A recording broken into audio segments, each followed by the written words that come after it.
काफ़ी लोगों के जीवन में ये समस्याएं रहती हैं कि वह बहुत ज़्यादा बीमार पड़ते हैं, उन पर किसी न किसी तरह की तंत्र क्रियाएं करा दी जाती हैं या फिर भूत प्रेत आदि की समस्याओं से बहुत सारे लोग परेशान रहते हैं और इसके लिए काफ़ी जगहों पर चक्कर भी काटते हैं जिनसे उन्हें कोई भी लाभ हो नहीं पाता है। तो आज के इस वीडियो में कुछ ऐसी खास चीज़ों के बारे में हम आपको बताएंगे जिनको अगर आप करते हैं तो इससे हर प्रकार की जितनी भी तंत्र क्रियाएं चाहे कितनी भी खतरनाक ही क्यों ना हो वो भी समाप्त हो जाती है। और जिस भी प्रकार की भूत प्रेत की समस्या हो, क्योंकि काफ़ी लोगों को भूत प्रेत की समस्याएं होती हैं, तो भूत प्रेत की जितनी भी समस्याएं होती हैं इस एक चीज़ को करने से समाप्त हो जाती हैं। तो इसमें बहुत सारी चीज़ों को बताएंगे और किस कारण की वजह से ये हो जाती हैं उसके बारे में भी बताएंगे, तो बिल्कुल ध्यान से सुनते रहें। सबसे पहले वीडियो को लाइक करके ओम नमः शिवाय हर हर महादेव अवश्य ही कमेंट बॉक्स में लिख दें। तो दोस्तों आपको बता दें कि जिस भी व्यक्ति का राहु खराब होता है या फिर सूर्य ग्रह खराब होता है, कमजोर होता है, तो ऐसे व्यक्ति पर बड़ी आसानी से भूत प्रेत की क्रियाएं जो होती हैं वो बड़ी आसानी से हो जाती हैं और वह बहुत ही ज़्यादा बीमार भी होता रहता है। और ये ऐसी समस्याएं होती हैं कि एक बार किसी के घर में अगर हो जाए तो सिर्फ एक व्यक्ति को होती है और उसी से सबको लगना शुरू हो जाती है, क्योंकि ये जितनी भी नकारात्मक शक्तियाँ होती हैं एक बार कहीं पर वास बना लेती हैं तो ज़्यादा बढ़ना शुरू कर देती हैं। और बस यही वजह होती है कि वहाँ पर सभी लोग बहुत ज़्यादा परेशान रहने लग जाते हैं। कोई भी ना तो सही से खा पाता है, परेशानी एक को होती है, लेकिन घर में सभी लोग परेशान रहने लग जाते हैं। और इसी की वजह से धन की हानि, मान सम्मान की हानि, कार्य की हानि, सेहत की हानि, सभी हानि होने लग जाती है। तो आपको बिल्कुल भी घबराने की आवश्यकता नहीं है। आपको केवल इतना करना है कि भगवान हनुमान की कोई छोटी सी मूर्ति मेटल की आपको लेकर आनी है। और अगर आपको तांबे की बनी हुई मूर्ति प्राप्त हो जाती है तो बहुत ही ज़्यादा अच्छा है। ऐसी मूर्ति या चांदी की कोई भी छोटी मूर्ति, लोहे की बनी हुई कोई भी मेटल हो, बस आपको मेटल की कोई भी हनुमान जी की मूर्ति लेकर आनी है। और उस मूर्ति के सामने खास करके ये जो प्रयोग है ये आपको मंगलवार को, शनिवार को या रविवार को शुरू करना है।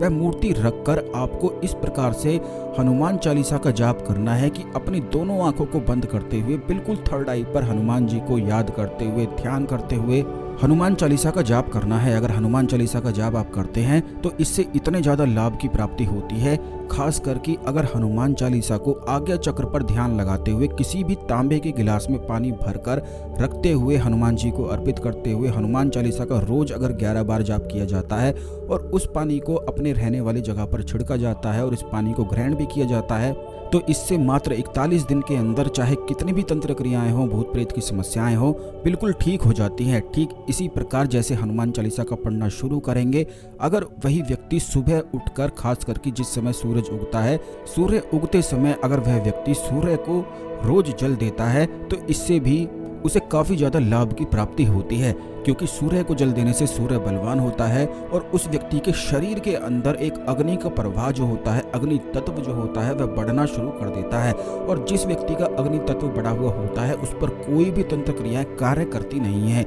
ना ही भूत प्रेत आदि कार्य करते हैं। उन्हीं लोगों को हमेशा भूत प्रेत आदि पकड़ते हैं जिनके अंदर अग्नि तत्व की कमी होती है। और अग्नि तत्व को सूर्य की रोशनी से भी ठीक किया जा सकता है। अगर ऐसे व्यक्ति को सूर्य में बिठाया जाए, रोज कम से कम आधे घंटे के लिए बिठाया जाए, और या फिर धूप में बैठकर अगर कोई व्यक्ति हनुमान चालीसा का पाठ करता है तो हर प्रकार की बीमारी तुरंत ही ठीक होती है। खास करके जो सुबह की धूप होती है वह विशेष लाभकारी होती है, क्योंकि वह जो धूप होती है इतनी गर्म नहीं होती है।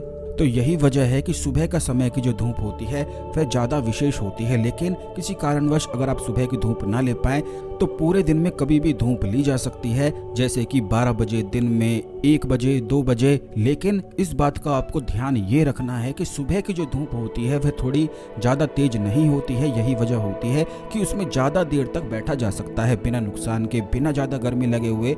लेकिन अगर आप 1 या 2 बजे की धूप लेते हैं तो तब तक ही आपको धूप सेकनी है, बैठना है या उसमें घूमना है जब तक आपको कंफर्टेबल लगता है। जैसे ही आपको कंफर्टेबल लगना बंद हो जाता है तुरंत आप अपने अंदर छाया में बैठ सकते हैं। तो रोज इस प्रकार ये प्रयोग भी आपको करना है। ऐसा करने से भी अग्नि तत्व उस व्यक्ति में बढ़ता है।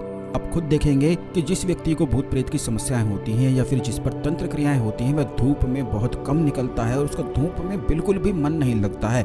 जैसे ही उस पर धूप पड़ती है उसको ये मन करता है कि यहाँ से भाग जाऊं, कहीं छुप जाऊं। और वो भी इसीलिए उसे ऐसा लगता है कि जितनी नकारात्मक शक्ति उसके शरीर में वास बना लेती हैं उसे ऐसा करने ही नहीं देती हैं। वह बहुत सारे कार्य करना चाहता है, ठीक रहना चाहता है, आगे बढ़ना चाहता है, ठीक से खाना खाना चाहता है, लेकिन इनमें से कोई भी कार्य वो जो बुरी शक्तियाँ नकारात्मक शक्तियाँ उसके शरीर में वास बना लेती हैं, वो उसे कुछ भी करने नहीं देती हैं और बस उन्हीं के अनुसार वो चलता चला जाता है, खुद से कोशिश करता है तो उसे आलस घेर लेता है। लेकिन जैसे कि हमने आपको बताया है कि अगर आपको बहुत ज़्यादा ये चीज़ें परेशान करती है तो रोज़ आधे घंटे धूप में बैठना आप शुरू कर दें और धूप में बैठे बैठे हनुमान चालीसा का पाठ करें। कोई भी ऐसी तांत्रिक क्रिया नहीं है या फिर भूत प्रेत की समस्या नहीं है जो ठीक ना हो सके, और ये चीज़ें अपने आप बिना किसी के पास जाए, बिना कुछ चीज़ें करे, अपने आप ही कार्य करती हैं, क्योंकि इससे ऑटोमेटिक अग्नि तत्व बढ़ता है जिससे व्यक्ति होश में आने लग जाता है और वो जितनी नकारात्मक शक्तियाँ होती हैं जो उसे पकड़ कर दबोच कर बैठी हुई होती हैं,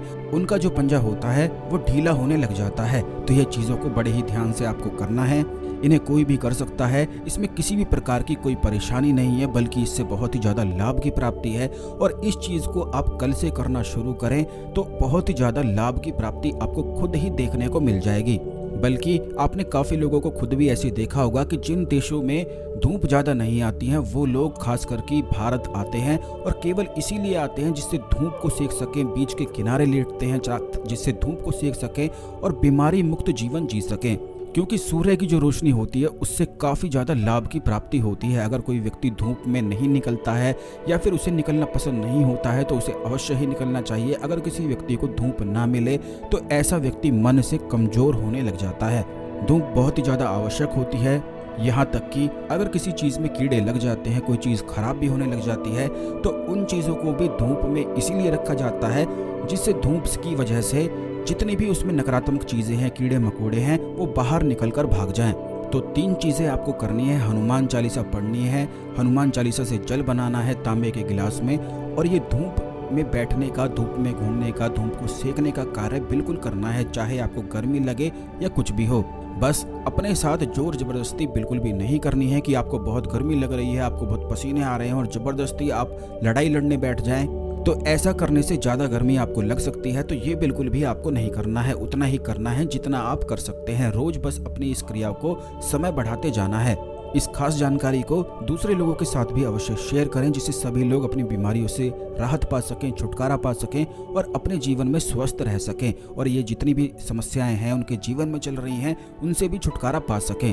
इसी प्रकार की खास जानकारी पाने के लिए चैनल को अवश्य सब्सक्राइब करके रखें, बेल बटन दबा कर रखें, जिससे सारे अपडेट आपको समय पर मिलते रहें। तो आज के लिए केवल इतना ही, अगले वीडियो में मिलते हैं। ओम नमः शिवाय, हर हर महादेव।